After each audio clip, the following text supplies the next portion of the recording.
If there is one Japanese concept or philosophy that really changed me and how I look at my life, myself, my journey, and everyone else around me, it would be Wabi-Sabi. And I hope this video inspires you to, at the very least, learn more about Wabi-Sabi. I will never do it justice and I'm not an expert, but it is very, very inspiring. And I hope that I could at least inspire you to get inspired. Okay, so it is often thought to be the practice of putting together broken objects like bowls or mugs or cups. And it is one of the most physical manifestation of Wabi-Sabi, but that practice is actually called Kintsugi. Wabi-Sabi is something broader. It is the philosophy that highlights the impermanence of life, the irreversible journey of everyone. It says that everything is fluid, that we all change, and it's a one-way journey. You know, we grow old, we can't become young again, and when we paint the wall, at some point we need to repaint that flower or that leaf that's going to dry up. Even the sun, when it says by the time that it rises, it's going to cast a different kind of ray. But that fluidity, of course, includes us. We're the most the entity that actually feels it the most. We age, we die, but just because that we start growing gray hair or wrinkles on our face, it doesn't mean that we become ugly. It just means that we're experiencing or manifesting a different kind of beauty, and it's just up to us to see that, recognize that, and celebrate that. The word classical is the opposite of the classical Western style of beauty, which is all about imperfection and flawlessness and symmetry and balance. Wabi-Sabi's hard-nosed is the exact opposite. It says that nothing in life is permanent, nothing in life is perfect, but in every stage of our journey there is beauty.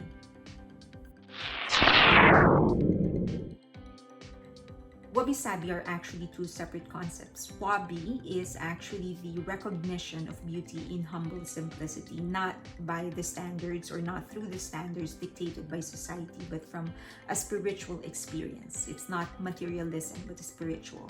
Sabi, on the other hand, is concerned with the passage of time, the way all things grow old and age and decay, and how it manifests beauty in every stage. Together, these two concepts create an overarching philosophy for approaching life.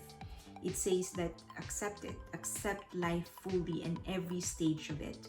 There are 5 different teachings or sub-teachings under Wabi-Sabi that really, really inspired me, and I hope that it's going to inspire you too.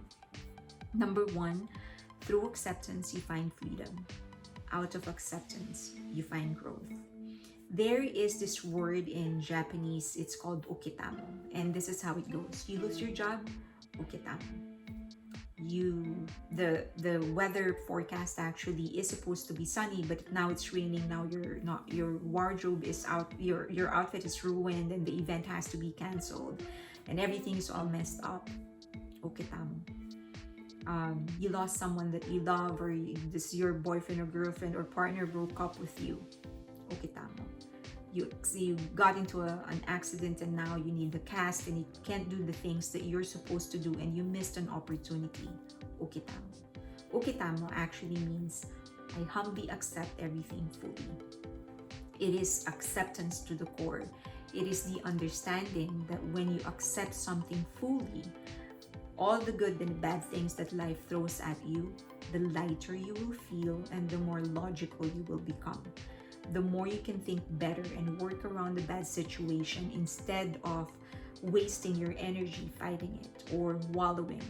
It is when you actually fully accept, okay, not necessarily surrender, but accept your current situation, will you actually find freedom. And when you are free of bad thoughts or negativity or the possibility that someone else can hold you down, that's when you actually find the path to growth. There is this other concept called Zen. We think that it is about endless worry-free state of bliss and tranquility. It actually isn't. Zen is about how you deal with the inevitable realities of failure, grief, and worry, loneliness. Zen is how you respond to the situation. Will you accept the imperfection of life or will you fight it? The idea is really, really very simple.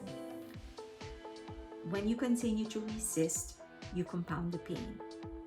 What you need is gratitude and acceptance. It's not about giving up, it's about surrendering to the gravity of the situation at hand and then making the decision to actively play a role in deciding what happens next. Number 2, everything in nature is always changing. And if you look at the dictionary definition of perfection, it actually means state of completion. Therefore, it is impossible. All of us, the whole world, we are all impermanent, incomplete, and imperfect all the time. And there is nothing wrong with that until we allow society to dictate what perfection is and that we all need to be that. We diet to fit into that perfect gown. We pursue a career that will give us money and fame because that's going to make us feel like we matter. We pursue that partner that is tall and sexy and successful. We try to buy that house, that car. But perfection does not exist because imperfection is the natural state of life. You are whole. The fluidity of your thoughts, the ever-changing physicality. You are whole as you are. But for us to really appreciate imperfection, we need to accept that imperfection is not a compromise. Perfection is the only state of things and people. Instead, what you need to strive for is to be the best you can be. Whether that best is enough for other people or enough for the situation does not matter. The only thing that matters is that you are the best you can be at that moment. Excellence, not perfection, is what we need to strive for. Number 3, appreciate the beauty of all things, especially the ones that are broken. There's an ancient form of putting together broken objects. It's called kintsugi. Think of a bowl or a teapot or a mug. Usually when it's broken, you throw it away. But with kintsugi, you actually put them back together and you actually use a gold filling and reuse that object. This way, you display the brokenness of the object. You make it known that it was the flawless china you had before, but now there are scars, and it is just as beautiful, if not more beautiful, in its current form. The message is very simple. To us, to human beings, we shouldn't be ashamed of our imperfections, of the pain, of the miserable past. Don't be ashamed that your parents are divorced. Don't be ashamed that you were bullied. Don't be ashamed that you were left at the altar. Don't be ashamed that you repeated 4th grade. Each of that experience demonstrates fortitude, wisdom, and resilience. It says one thing and one thing clear. Life punched you as hard as it can. It didn't bring you down. Celebrate the pain. Celebrate the brokenness. Wear it like a medal. Slow and simple is the only way to feel the joy and beauty of what it means to be alive. How? Slowing down is what helps you become a more observant person. Slowing down gives you a second or two to allow moments and people to be noticed. You create a space and a time for people to come to you. When you slow down, you actually notice things. You notice people. The way your buddy's nose crunches up whenever they laugh, or the way your mother's eyes glimmer when you come into her view. The different tones of your best friend's laughter. Even that beautiful melody that those annoying kids keep on singing whenever they play outside your door. That then helps you become more self-aware. You become aware of everything, of the pain, of the beauty, of the happiness, of all the small things. And there is always beauty. Beauty can be found in everything that is alive. Number 5, to be content exactly where you are with all that you already have is to be happy. We have become obsessed with happiness. Instagram painted a perfect picture of what it's supposed to be. Sitting on the balcony overlooking LA with a cup of coffee in hand while the sun set. Twitter says it's about engagement and YouTube says it's about the number of views. The truth is that happiness is just an emotion. we feel happy, just as how we feel angry or sad or excited. There's this water basin in a temple in Kyoto, and it says, I only know plenty, or I only know contentment.